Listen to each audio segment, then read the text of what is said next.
Assalamualaikum warahmatullahi wabarakatuh. Halo everyone, kembali lagi di acara kita pada malam hari ini yaitu BBM, Bincang-Bincang Milenial. Nah, jadi perkenalkan nama aku Sajidah Toria Aziza dan bintang tamu kita boleh memperkenalkan dirinya sendiri. Oke, baik. Assalamualaikum warahmatullahi wabarakatuh. Selamat malam teman-teman. Perkenalkan nama saya Ferdi Surya Wijaya. Saya merupakan Duta Potensi Pemuda Indonesia Provinsi Kalimantan Selatan tahun 2022. Iya, Ayah dengar nih ya, Kak Ferdi ini pernah menjadi putra pendidikan ya. Betul Pernah juga sekali. menjadi Duta Potensi Pemuda Kalimantan Selatan dan yang masih banyak lagi prestasi-prestasi yang beliau capai di usia yang tergolong muda nih teman-teman.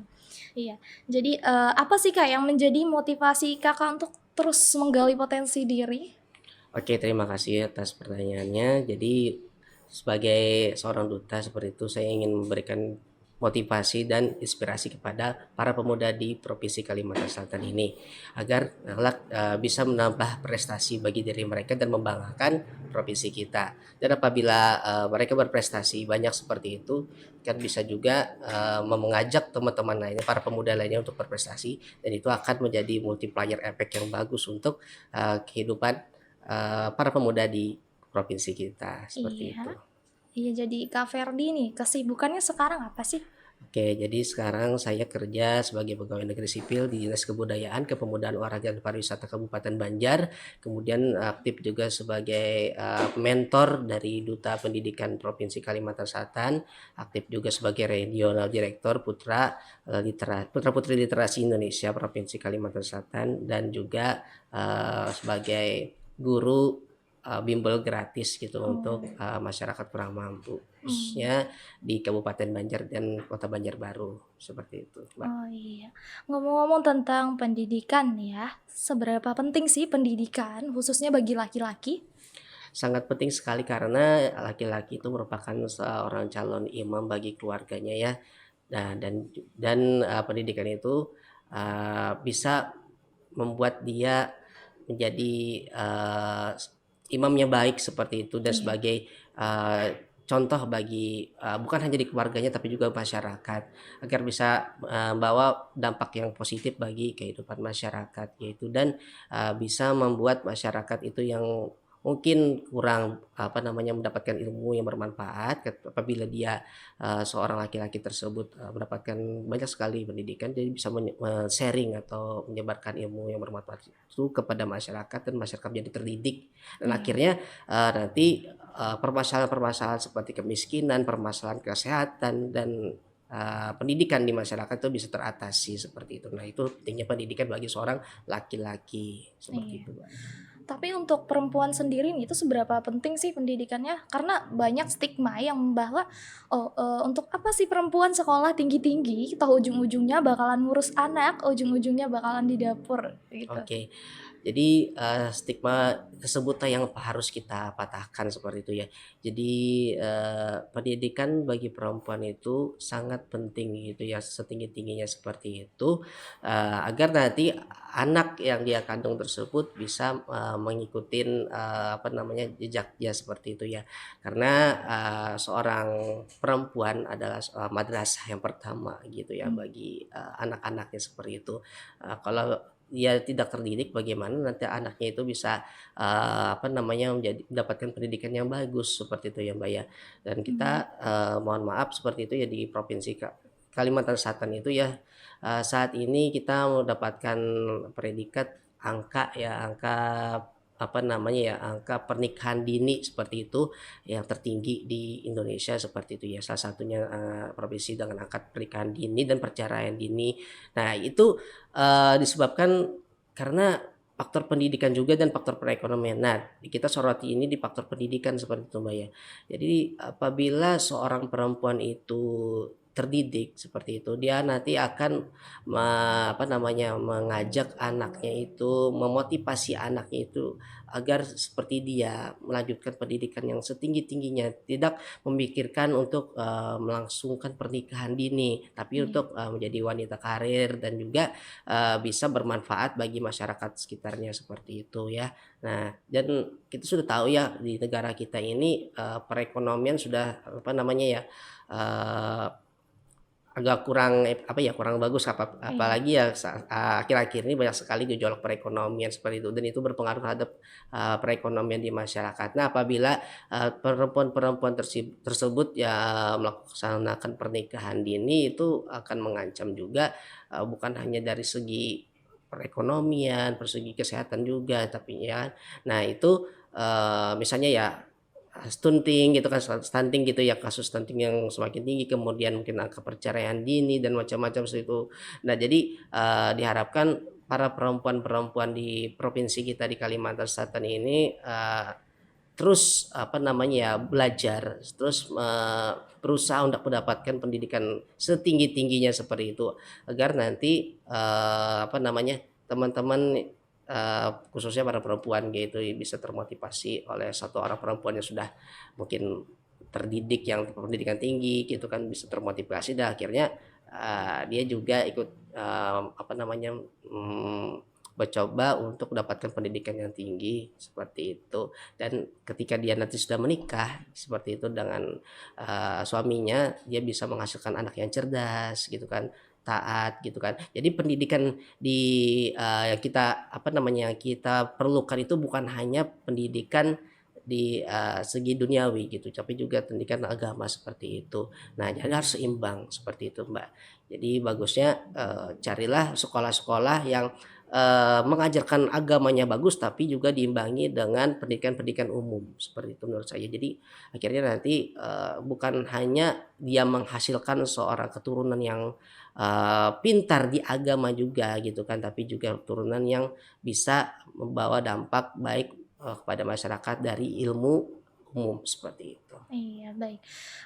Karena memang perempuan itu penentu ya Mhm untuk generasi berikutnya, bagaimana generasi berikutnya itu tergantung daripada perempuannya. mhm Tapi tak jarang ya, ya seperti yang kata Kak Ferdi tadi, al-ummu madrasatul ula ya, mhm tapi orang-orang tuh terkadang lupa akan lanjutan daripada ayat tersebut, al-ummu madrasatul ula wa abu mudiruha. mhm Dan kebanyakan laki-laki zaman sekarang dan ya tadi angka perceraian yang, meningkat ya, mhm perceraian dini, mhm itu mungkin, bener nggak sih kira-kira karena kurangnya pendidikan tadi, kurangnya edukasi tadi, dan mhm. kurangnya rasa tanggung jawab dari laki-laki tersebut? Ya, saya pikir itu benar juga tapi juga faktor ekonomi juga seperti itu ya, Mbak, ya. Nah, dan juga, adanya faktor dorongan dari orang tua. Nah, ini yang jadi permasalahan di provinsi kita di Kalimantan Selatan itu ketika saya sudah melakukan penelitian, yaitu ketika anaknya seorang perempuan seperti itu ya, Mbak, ya, apabila ingin melanjutkan pendidikan ke setinggi-tingginya, nah tapi dihalang-halangi oleh orang tua seperti itu. Maksudnya itu orang tuanya, menginginkan anaknya tuh untuk masukkan pernikahan dini, katanya daripada berzina gitu Iya, kan lebih betul. bagus untuk nikah aja seperti itu. Nah, sebenarnya kan untuk apa namanya, untuk, menjauhi perzinahan itu kan banyak sekali caranya seperti Iya, itu ya, Mbak, ya. Nah dengan cara tadi, kita menyibukkan diri seperti itu dengan mencari ilmu yang bermanfaat, ikut-ikut organisasi yang bermanfaat, seperti itu ya. Dan mungkin, untuk tidak terlalu dekat dengan lawan jenis yang bukan muhrimnya, seperti itu ya. Nah jadi, akhirnya perempuan itu bisa fokus dengan, karir dan juga pendidikannya seperti itu. Ya banyak cara yang untuk, memberikan alasan kepada orang tua agar kita bisa melanjutkan pendidikan seperti itu setinggi-tingginya. Nah, yang itu tadi, kalau orang tua kita itu sudah melihat kita, apa namanya ya, dekat dengan lawan jenis kita, itu kan yang jadi ini ya, mindset mereka kan, daripada berzina lebih iya, baik ini kan. Nah, sebelum itu terjadi, maka kita tunjukkan kita harus berprestasi dulu, seperti itu kan ya. Nah, berprestasi, kita juga bisa, mendapatkan relasi yang banyak, seperti itu kan. Dan juga, kita, karena kita banyak belajar seperti itu, kita tunjukkan kita berprestasi akademik dan juga non akademik, akhirnya orang tua kita percaya. Nah, bahkan, saya lihat juga ya teman-teman yang ada di provinsi kita, di provinsi Kalimantan Selatan itu, mungkin, untuk keinginannya menempuh pendidikan setinggi-tingginya sampai mungkin ke luar negeri, itu masih cukup rendah seperti itu. Ya karena itu faktor orang tua lagi, karena orang Iya. tuanya terlalu takut nanti terjadi hal kenapa-kenapa. Nah itulah stigma dan mindset yang negatif dari orang tua yang harus kita rubah seperti itu. Dengan cara kita tunjukkan dulu sebelum kita menginginkan untuk melanjutkan pendidikan yang lebih tinggi, kita tunjukkan dulu, bahwa kita itu bisa berprestasi akademik. Ketika kita sudah bisa berprestasi akademik, kita segala macam organisasi aktif juga segala macam ya. Nah, akhirnya orang tua itu percaya dengan kita seperti itu, bisa melepas kita untuk menempuh pendidikan yang setinggi-tingginya mungkin sampai ke luar negeri. Nah, seperti itu. Daripada kalau kita, apa namanya ya, melangsungkan misalnya hubungan, apa namanya yang, apa ya, dengan lawan jenis misalnya ya, itu kan jadi apa namanya, stigma negatif dari, orang tua seperti itu. Ini anaknya sudah terlalu dekat gitu kan, nanti takutnya ada fitnah seperti itu ya. Akhirnya nanti, ya udah kita nikahkan aja seperti itu. Dan akhirnya, eee, usia sebelum untuk perempuan usia, kalau nggak salah 19 tahun, sebelum 19 tahun. 19 tahun sudah dinikahkan. Untuk yang para prianya laki-laki itu sebelum 21 tahun kalau nggak salah ya, itu sudah dinikahkan. Itu kan, nanti bisa berdampak mungkin faktor kesehatan seperti apa tadi, keturunannya jadi stunting atau misalnya mungkin, rahimnya buat perempuan itu masih belum siap segala macam, dan mungkin faktor, mungkin mindset atau mungkin psikologis yang belum cukup gitu kan. Dan akhirnya mungkin terjadi, apa namanya, pertengkaran dalam rumah tangga karena juga faktor perekonomian, kebutuhan hidup semakin hari semakin meningkat dan semakin kompleks kayak gitu yang harus dipenuhin. Namun, seorang laki-laki yang jadi suaminya perempuan yang nikah dini tadi kan, langsung pernikahan dini tadi itu, belum bisa memenuhin apa namanya, kebutuhan, keluarga mereka, akhirnya terjadilah pertengkaran seperti itu dan sama-sama belum dewasa. Nah akhirnya itulah yang menyebabkan angka pernikahan dini di provinsi kita itu tinggi ya. Nah itulah faktor, mengapa pendidikan itu sangat, penting ya untuk ditanamkan sejak dini ya. Jadi para orang tua diharapkan nantinya, bisa mendidik anaknya agar, terus melanjutkan apa namanya, mendapatkan pendidikan tinggi. Banyak kok, cerita-cerita di luar Pulau Kalimantan, di luar Kalimantan Selatan, contohnya di Pulau Jawa seperti itu kan. Misalnya saya pernah dengar ada seorang anak tukang beca ya, yang bisa kuliah sampai S3 ya di Inggris. Nah, padahal hanya anak seorang tukang beca aja bisa keluar negeri seperti kuliah di Inggris. Nah, kenapa kita enggak? Nah, kenapa perempuan-perempuan di sini enggak seperti itu? Nah, karena itu tadi mindset dari orang tua. Nah, anaknya memang benar menginginkan pendidikan setinggi-tingginya, tapi orang tua lagi. Oleh sebab itu, ada suatu gagasan dari saya yang bagus ya, namanya, itu adalah optimalisasi pendidikan ya di Indonesia itu melalui, apa namanya, quadruple helix ya, quadruple helix atau sekarang tambah lagi jadi pentahelix. Apa sih itu quadruple helix sama pentahelix gitu ya? Kalau quadruple atau pentahelix ini adalah tambahan dari konsep triple helix ya. Konsep triple helix itu adalah kerjasama antara tiga tiga pihak, yaitu pihak pemerintah, swasta, dan juga akademisi. Nah, kalau quadruple helix jadi 4. Nah, tambahannya adalah pihak masyarakat. Nah, kalau pentahelix jadi 5, ya kan? Jadi yang sekarang lebih lebih disarankan adalah pentahelix. Nah, apa sih maksudnya gitu ya untuk meningkatkan optimalisasi, pendidikan di Indonesia ini melalui apa sinergitas pentahelix tadi. Yang pertama kita tahu kan unsur dari pentahelix itu yang pertama adalah akademisi.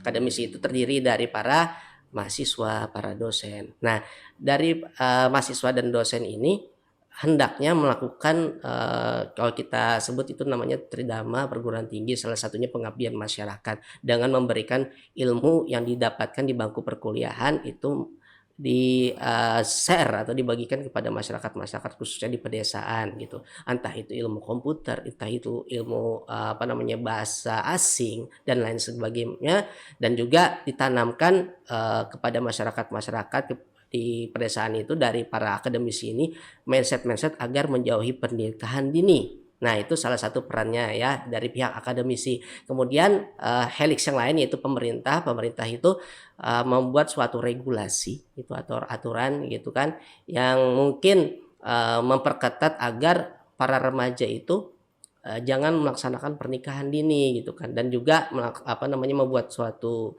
bantuan-bantuan sosial dari, mungkin instansi-instansi pemerintah, dari kementerian-kementerian, dari dinas-dinas, pemerintah pusat dan juga pemerintah daerah gitu, memberikan bantuan mungkin permodalan, bantuan untuk melaksanakan, untuk melanjutkan pendidikan yang lebih tinggi seperti itu dari pemerintah gitu kan. Dan selanjutnya adalah pihak swasta ya, swasta. Nah, kalau dari pihak swasta itu helix yang dari, pihak swasta itu ada namanya bantuan dana CSR atau Corporate Social Responsibility. Nah, dari dana CSR ini kita bisa membantu masyarakat di pedesaan-pedesaan untuk dapatkan untuk membangun misalnya akses-akses, seperti, internet gratis, sekolah gratis, seperti itu. Kemudian membantu pemerintah untuk membangun sarana dan prasarana, ya gitu kan, untuk melangsungkan pendidikan untuk melanjutkan pendidikan seperti itu. Kemudian helix yang keempat adalah peran masyarakat, yaitu salah satunya adalah orang tua tadi, ya kan, masyarakat. Nah, orang tua ini, bagaimana mungkin tokoh-tokoh masyarakat gitu kan, mengadakan suatu rapat atau pertemuan di balai desa atau di tempatnya berada itu, meminta bantuan dengan para akademisi dari pemerintah juga gitu kan, agar bisa menanamkan pola pikir kepada para orang tua agar anaknya bisa diberikan izin untuk mendapatkan pendidikan yang lebih tinggi dan menjauhi pernikahan dini dan menjauhi hal-hal yang terlarang, misalnya pergaulan bebas, kemudian contoh, apa namanya ya, ya pergaulan bebas dan juga mendekati hal-hal yang tidak baik sepertinya narkoba atau mabuk-mabukan seperti itu. Itu peran dari masyarakat, tokoh agama di masyarakat tersebut. Nah, itu helix yang keempat dan helix yang terakhir adalah yang kelima itu yaitu peran media. Nah, bagaimana media ini kan banyak nih, ada media elektronik, ada media cetak juga. Nah, misalnya ya, para akademisi, para pemuda tadi itu kan kita bisa memanfaatkan, media, misalnya sosial media, misalnya Instagram atau YouTube, memberikan suatu edukasi yang positif kepada masyarakat, kepada para pemuda-pemuda gitu kan. Karena nantinya, bisa mendidik mereka, eee, dan memberikan contoh-contoh yang baik seperti itu, memberikan ilmu-ilmu yang baik dari media tersebut gitu kan. Banyak kan sekarang aplikasi seperti, aplikasi sosial media dan sebagainya itu yang bisa dimanfaatkan untuk memberikan ilmu. Misalnya YouTube, kita bisa, para pemuda ini, para akademisi membuat suatu konten pendidikan gitu kan, kemudian di-sharing kepada masyarakat kurang mampu. Dan akhirnya di masyarakat yang kurang mampu tadi khususnya di pedesaan-pedesaan itu, melihat nih, tertarik dan akhirnya setelah tertarik itu menjalankan gitu kan. Dan mereka tidak berpikir lagi untuk, melangsungkan pernikahan dini, seperti itu, Mbak. Iya. Jadi sebenarnya seberapa berpengaruh sih pendidikan itu terhadap lingkup sosial? Sangat berpengaruh sekali ya, karena, menurut saya, apa ya, kalau pendidikan kita itu maju, ya kan, pendidikannya tinggi, nanti permasalahan-permasalahan sosial tersebut itu bisa, bisa berkurang semua permasalahan sosial, misalnya kemiskinan, pernikahan dini, kemudian dan segala macam gitu kan. Nah, eee, dan juga anggaran dari pemerintah itu untuk mengatasi permasalahan-permasalahan sosial itu kan bisa berkurang.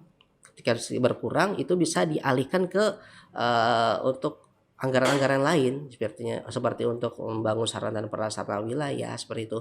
Nah, kan sekarang kan, pemerintah juga, agak kesulitan gitu ya dalam untuk membiayai segala macam permasalahan sosial di negara kita itu. Nah, oleh sebab itu peran kita itu kan para generasi muda itu untuk memajukan pendidikan, sangat penting seperti itu, Mbak, ya. Agar nanti permasalahan sosial itu bisa diatasi dan, anggaran-anggaran untuk yang mengatasi permasalahan sosial bisa dialihkan ke lain untuk pembangunan di Iya, Indonesia. benar. Iya, jadi sebenarnya ada orang yang berpendidikan tapi tidak terdidik. Jadi bedanya apa sih orang yang berpendidikan dan orang yang terdidik? orang berpendidikan tapi terdidik ya tidak terdidik gitu ya.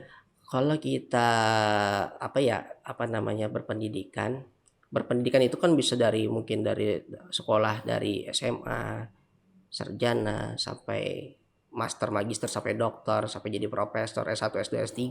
Tapi tidak terdidik itu mungkin kalau menurut saya dia kurang beradab. Nah, ya memang dia pendidikannya tinggi tapi mungkin adabnya agak kurang seperti itu di masyarakat. Dia agak sombong dan juga tidak apa ya, tidak ikut serta dalam apa namanya pembangunan pendidikan gitu ya. Nah, jadi dia hanya mementingkan diri sendiri seperti itu. Nah, tidak untuk apa namanya membuat orang lain jadi lebih baik. Menurut saya seperti itu, Mbak. Iya, jadi memang benar ya untuk menuntut ilmu itu sendiri yang Mhm, paling susah itu yaitu mengamalkan ilmunya. mhm. Ya ngomong-ngomong karena Kak Ferdi ini duta potensi pemuda nih, kita ngomong tentang pemuda.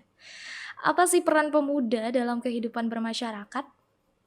Oke, seperti yang saya bilang tadi ya, sekarang kan apa ya, para pemuda itu sudah apa, menghadapi berbagai macam apa namanya, keadaan, apa, era ya yang sekarang serba canggih, serba digital.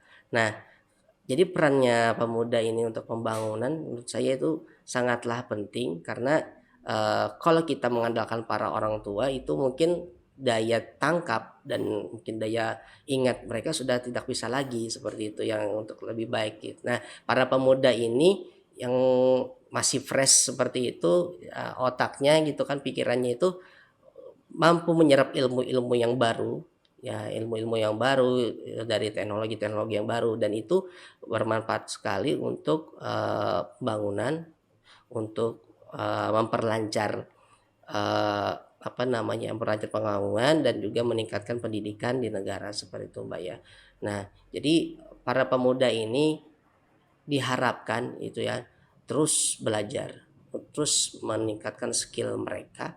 Nah, dan akhirnya nanti ketika skill mereka itu meningkat, diharapkan bisa men-sharing kepada, teman-temannya dan juga masyarakat luas. Nah, itulah peran pentingnya pemuda. Tapi jangan jangan lupakan pendidikan agama. Ya Mhm. seperti itu, percuma kita menuntut pendidikan, umum, tapi pendidikan agama itu kurang, ya kan. Jadi pendidikan agama kita kan diajari akhlak seperti itu ya, Mbak, ya, akhlak Iya, adab seperti itu. Percuma kalau kita setinggi-tingginya belajar sampai ke, jenjang S3 misalnya, tapi adab kita terhadap masyarakat, adab kita ya bukan hanya di masyarakat, di rumah tangga juga itu kurang, itu kan sangat sayang sekali seperti itu ya. Jadi, penting para pemuda itu seimbang belajar ilmu agama dan juga ilmu umum, seperti iya. itu. Jadi, apa sih yang harus kita lakukan sebagai generasi penerus bangsa? Oke, untuk, kita ya sebagai generasi penerus bangsa, yang pasti itu belajar dan memperluas relasi. Karena zaman sekarang kalau kita hanya berdiam diri di rumah, hanya membaca buku saja tanpa kita, bersosialisasi dengan masyarakat, itu akan sulit ya, apa namanya, untuk contoh yang mendapatkan pekerjaan ya. Banyak kok, para pemuda-pemuda pintar dalam segi akademik, tapi ketika dia melamar pekerjaan dia tidak dapat karena kenapa? Relasinya yang kurang, seperti itu ya. Jadi, teruslah belajar, ya kan, teruslah belajar dan perbanyak relasi, itu menurut saya. Iya. Jadi sikap yang harus dimiliki sebagai generasi muda pada saat ini tuh gimana? Oke, sikapnya yang pertama, jangan terlalu insecure, yang pertama ya, karena para remaja, para pemuda itu ketika menghadapi quarter life itu ya, condition apa namanya, quarter life problem gitu, quarter life problem, itu, dia seperti apa ya, kayak diombang-ambing apa namanya ya, terhadap kondisi zaman ketika melihat sesamanya gitu kan. teman sebayanya itu sukses duluan gitu kan, sukses duluan. Misalnya contoh temannya sudah punya istri, sudah menikah. Kemudian ada temannya dapat beasiswa, temannya sudah menjadi pemimpin suatu perusahaan misalnya. Ketika dia insecure, nah itu dia akan apa namanya ya, mempengaruhi mental dia. Nah, jadi untuk permasalahan pertama itu jangan insecure itu tadi terus manfaatkan. Yang pertama caranya adalah manfaatkan sosial media gitu kan, menambah relasi, menambah ilmu dari sosial media, kemudian kita itu tadi banyak belajar, banyak bergaul bukan hanya di sosial media tapi juga ikut organisasi yang pertama ya gitu kan. Nah, selanjutnya untuk selanjutnya untuk tidak insecure, selain tidak insecure tadi menurut saya adalah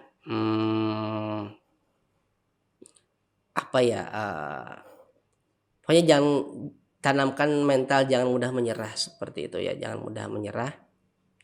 Jadi teman-teman ketika tidak mudah menyerah itu nanti akan membangkitkan rasa keingintahuan kita untuk mencoba hal-hal yang baru ya kan. Nah itu dari tidak mudah menyerah, mencoba lagi hal-hal yang baru, akhirnya ketika mencoba hal-hal yang baru itu kita akan mengetahui potensi kita. Nah ketika apa namanya ya, dari di posisi ketika kita itu sedang terpuruk, misalnya kita masih remaja gitu kan, mencari jati diri gitu kan, ketika kita mencoba-coba hal yang baru nanti kita akan mendapatkan ini kita di mana sih passion kita seperti itu ya kan, passion kita di mana. Ketika kita mendapatkan passion kita, sudah tahu passion kita, kita akan menjalani passion kita itu dengan nyaman dan akhirnya kita bisa jadi expert di passion kita gitu kan, akhirnya bisa memotivasi orang gitu kan. Jadi jangan menyerah, terus berusaha mengembangkan diri seperti itu ya, mengembangkan skill, mencoba-coba hal yang baru, intinya jangan insecure juga, terus belajar, intinya seperti itu Mbak. Iya, jadi itu faktor kurangnya kepercayaan diri ya. Di Oke, nama Indonesia diri. sendiri itu termasuk khususnya di Kalimantan Selatan tuh sebenarnya nggak kekurangan orang berpotensi kok ya. Betul Cuman betul. kebanyakan yang masih bingung sama potensi dirinya. Jadi Mhm, kira-kira sebenarnya banyak ya yang kayak dia mencoba hal-hal baru, mencoba mhm, sehingga relasinya dan pengetahuannya atau kemahirannya tuh luas tapi mhm. dangkal semua. Kira-kira menurut Kak Ferdi sendiri nih untuk pengetahuan atau apa sih? Untuk pengetahuan itu kira-kira bagusnya luas tapi dangkal atau sempit tapi dalam? Kalau pengetahuan ya, eee, bagusnya itu ya itu tadi jangan terlalu dangkal juga, jangan terlalu sempit juga, pokoknya selama kita hidup teruslah belajar, ya kan. Kita belajar tuh dimanapun bisa, apalagi sekarang zaman zaman teknologi canggih, dengan sosial media, dengan gadget kita dapat ilmu bisa gitu kan. Nggak kayak zaman dulu kita harus mungkin pergi kemana baru dapat ilmu. Kalau ini kan kita dalam satu genggaman jet aja bisa. Jadi selama kita hidup teruslah belajar seperti itu ya. Sekarang belajar itu dengan banyak cara seperti itu ya. Dan saya dulu bagikan pengalaman ya, Mbak, ya. Iya. Ketika apa namanya ikut tes pegawai negeri sipil itu, saya nggak baca buku Mmm, kan, tapi saya lihat YouTube, belajar dari oke. YouTube. Nah, seperti itu contohnya. Jadi selama kita hidup itu teruslah belajar, jadi nggak jangan sampai juga yang dangkal, jangan sampai yang apa tadi? Luas tapi Heeh, dangkal, heeh.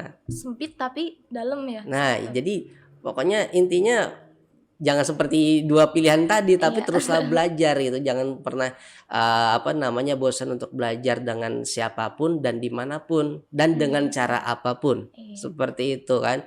Dengan siapa aja kita bisa dapat pelajaran, mencari hikmah juga dengan orang-orang yang kita temuin gitu kan. Dengan cara apapun, maksudnya itu dengan mungkin memakai buku atau memakai sosial media atau nonton televisi, kita bisa kan. Nah seperti itu, dan dimanapun kan sekarang gampang karena adanya internet tadi seperti itu. Iya, betul. Jadi sebenarnya yaitu sosial media itu yang sangat-sangat mudah untuk dijamah ya, dan anak muda Mhm, zaman sekarang kayaknya hampir tidak mungkin ya tidak mhm, bisa menggunakan sosial media. mhm, Jadi tinggal bagaimana kita memanfaatkan sosial media tersebut dengan sebaik-baiknya. Iya. mhm.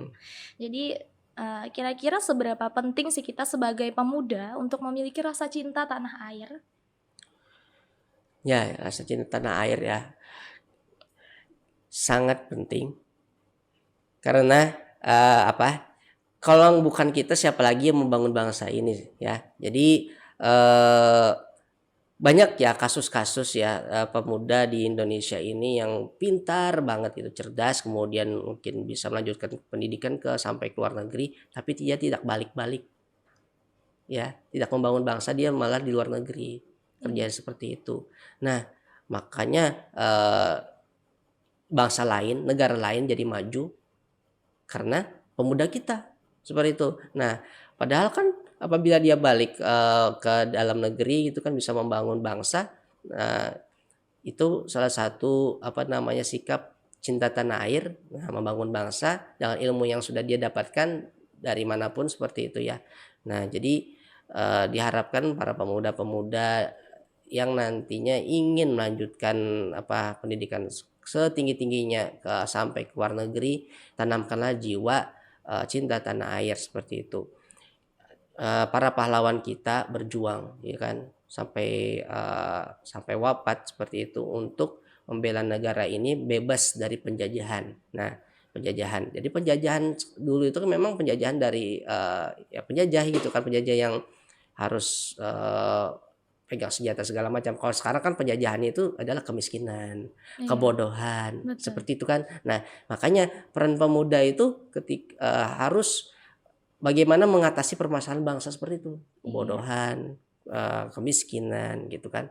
Nah, ketika dia mendapatkan ilmu dari luar negeri misalnya contoh dibawa lagi ke dalam negeri, hendaknya dia men-sharing ilmu tersebut. Nah, walaupun di dalam negeri ini dia mendapatkan pekerjaan yang dengan gajinya yang mungkin tidak setinggi di luar negeri, tapi, apa namanya, ketika apa, di samping dia mendapatkan, apa namanya, pekerjaan yang mungkin gajinya tidak setinggi di luar negeri, tapi dia bisa berbagi ilmu dengan orang lain. Nah, orang lain bisa, terinspirasi dan termotivasi juga, akhirnya bisa menjadikan solusi iya, bagi masyarakat. Nah, jadi masyarakat bisa termotivasi seperti dia lanjut lagi gitu kan untuk mendapatkan pendidikan yang tinggi. Nah, jadi itulah pentingnya masyarakat, atau pemuda menanamkan sikap cinta tanah air seperti iya, itu. bener sih banyak ya pemuda atau generasi-generasi yang ada di Indonesia Mhm, yang mungkin potensial dia pergi ke luar negeri dan kayak nggak pengen balik lagi, dan itu mhm. sebenarnya bener nggak sih itu faktor karena di Indonesia tuh kurangnya apresiasi untuk orang-orang yang seperti itu? Ya, betul, kurangnya apresiasi dan juga pastinya faktor ekonomi. Faktor ekonomi itu menyebabkan gaji ya atau upah di Indonesia itu tidak setinggi di luar negeri. Nah, tapi yang lebih penting itu menurut saya, eee, kalau saya itu kalau memandang penghasilan atau gaji itu, ya apa ya, saya biasa aja gitu kan, tapi yang lebih penting itu bagaimana bisa bermanfaat kepada Iya, orang lain ya kan, seperti itu. Jadi kan sebaik-baiknya manusia adalah yang bermanfaat bagi orang lain, seperti itu ya. Nah, jadi, walaupun gaji kita tidak setinggi orang lain, tapi ada ilmu yang bisa kita bagi kepada orang lain, itu, adalah suatu yang luar biasa, seperti itu ya. Jadi diharapkan sejak muda, ya sejak dini, sejak jadi remaja itu, tanamkanlah jiwa-jiwa kesukarelawanan di dalam diri kita, seperti iya, itu. betul. Mhm. Jadi kira-kira apa ya upaya kita untuk menumbuhkan rasa cinta tanah air tersebut tuh bagaimana ya? Menumbuhkan rasa cinta tanah air itu, nah yang pasti kita harus melihat dulu, itu tadi ya, para pemuda di negara kita itu, mohon maaf saya to the point aja ya langsung mengatakan permasalahan ini, biasanya disibukkan dengan hal-hal yang tidak penting ya, mungkin mungkin misalnya nongkrong atau gimana, jalan-jalan yang gitu kan, dia tidak belajar lagi, Iya, dia tidak melihat lagi permasalahan yang ada di sekitar masyarakat, asik dengan main game saja misalnya gitu Iya. ya. Mohon maaf nih ya, kita langsung aja to the point ya. Nah, ketika asik dengan misalnya jalan-jalan, kalau misalnya karena nongkrong yang tidak bermanfaat atau main game, dia tidak lagi melihat misalnya di berita di TV nih, ada kemiskinan, ada misalnya ya banyaklah permasalahan ya kita lihat di televisi atau di surat kabar di koran seperti itu, karena asik dengan yang tidak bermanfaat tadi, yang kurang bermanfaat tadi. Nah, jadi untuk menumbuhkan jiwa cinta tanah air, hendaknya para orang tua ya membina anaknya gitu kan, para guru, para dosen membimbing para murid dan juga ya mahasiswa atau mahasiswinya juga agar juga eh, apa ya melihat berita misalnya di sekeliling kita. Ini loh permasalahan di negeri kita. Kalau bukan Anda sebagai generasi penerus bangsa, siapa lagi yang bisa apa namanya mau mengatasi permasalahan seperti ini? Kalau Anda cuma disibukkan dengan hal-hal yang kurang bermanfaat seperti itu, nah bagaimana nanti ke depannya bangsa kita dijajah oleh bangsa lain?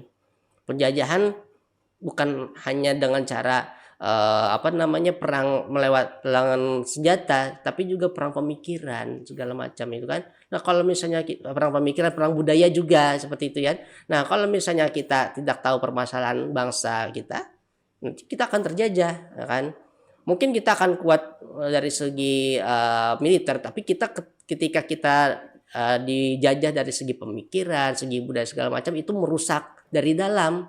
Iya. Nah, oleh sebab itu peran masyarakat, peran orang tua, peran para guru di sekolah untuk membimbing anaknya gitu ya, itu sangat penting. Nah, untuk menumbuhkan cinta tanah air. Jadi kita salah satu caranya adalah banyak-banyak tadi melihat permasalahan-permasalahan di negeri kita lewat berita Iya. gitu contohnya. Banyak sekali ya anak-anak muda Mhm, zaman sekarang yang mungkin masih pengen ramean, masih pengen mhm, bersenang-senang ya mungkin karena nyalahartikan dalam yang katanya masa muda ini hanya sekali loh gitu loh. Jadi mhm, sebenarnya yang bener gimana sih masa muda hanya sekali.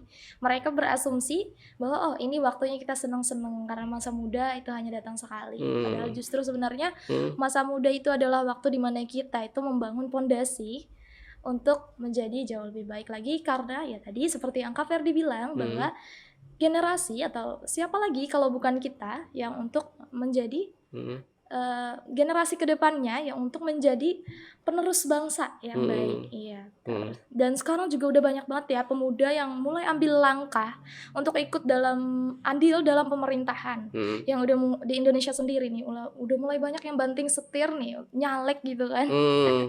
Kira-kira apakah hal tersebut membawa dampak yang baik nih untuk masa depan bangsa? Menurut saya sangat baik, sangat positif ya. Nah, karena kalau bukan pemuda itu kan yang tahu dengan permasalahan kita sekarang itu kan, kalau para orang tua ya yang sudah jadi mungkin jadi eh, apa namanya pernah sudah jadi anggota legislatif sebelumnya, itu kan karena termakan usia, ya kan. Nah, mungkin ilmunya juga kurang, ya kan sudah berkurang dan juga tidak tahu lagi berita-berita atau ilmu-ilmu terupdate dibandingkan para pemuda yang misalnya fresh graduate gitu kan dari lulusan kampus-kampus ternama misalnya itu dengan berbagai macam perkembangan zaman dan teknologi gitu kan. Nah, jadi eh, peran pemuda di dunia politik itu sangat bagus, sangat penting gitu ya untuk keberlangsungan kehidupan berbangsa kita seperti itu. Dengan apa namanya ilmu-ilmu yang terkini gitu kan, diharapkan nanti para pemuda itu bisa memecahkan segala macam problematika di negara ini dengan cara yang efektif dan efisien Iya. karena bantuan teknologi tadi juga kan. Nah, dibandingkan dengan mungkin para eh, orang-orang yang para senior-senior yang sudah tua gitu kan yang mungkin daya daya tangkap daya pikir mereka sudah berkurang seperti itu karena faktor usia tadi. Nah jadi peran pemuda itu di dunia politik sangat bagus itu. Cuman eh, diharapkan para pemuda ini juga harus belajar tentang Itu tadi dilengkapi dengan ilmu, agama juga dan juga misalnya ilmu-ilmu tentang bagaimana sih, kita menghindari diri itu dari perbuatan-perbuatan seperti KKN gitu kan ya. Iya. Nah, yang merusak citra, kita di masyarakat ya kan. Korupsi, kolusi, dan nepotisme itu sangat, merusak apa ya, politik di Indonesia ini.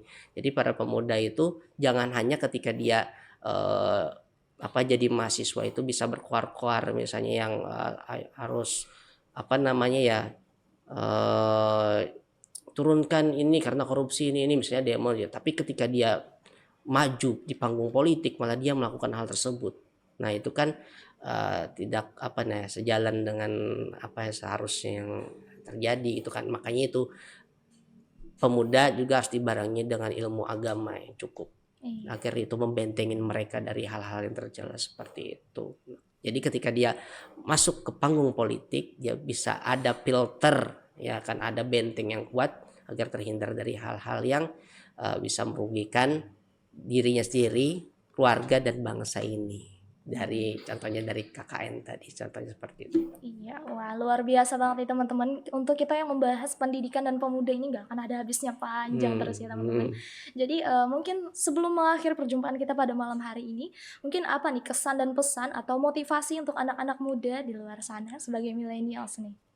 Oke, sebagai milenial ya pesan saya yang pasti tadi adalah banyak belajar ya kan, kemudian perbanyaklah mencari relasi gitu kan, dan juga ketika kita sudah apa namanya banyak mendapatkan relasi juga kita harus sharing-sharing dengan ilmu yang sudah kita pelajari gitu kan.